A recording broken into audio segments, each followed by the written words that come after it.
It's time for a dead time story, and today 2 are dead and 2 are slugged for put Tony's nuts in your mouth.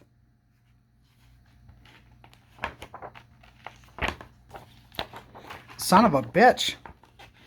Tony has big nuts and small nuts. He has pecans and walnuts, nuts without or with a shell. There is no nut that Tony does not sell. It's like Gamer Girl bathwater. Tony sells his nuts all day. He always has a line. Some say Tony's nuts smell great. Some say they taste divine.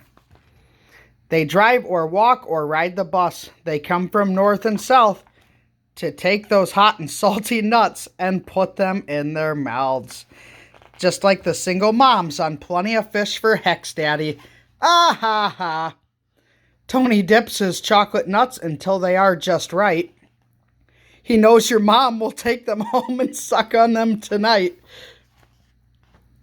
BJ looks at Tony's nuts and tries hard not to stare as Steven grabs his nut sack and finds a big old pair.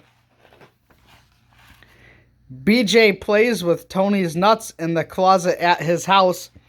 Grandpa says he should just come out as he pops one in his mouth. Grandpa likes to go in there and take his camera with him. He loves to look at photographs when Tony's nuts are in them. He swears it isn't weird or queer. He says it's not a crime. Grandpa licks the salt right off of Tony's nuts sometimes. The girls too like Tony's nuts. Of this there is no doubt. Every girl around this town has put them in her mouth. There's another Hex Daddy reference.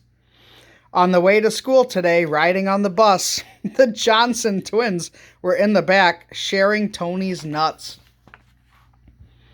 Back and forth they open up, hoping that they don't get those big and tasty nuts stuck down in their throat.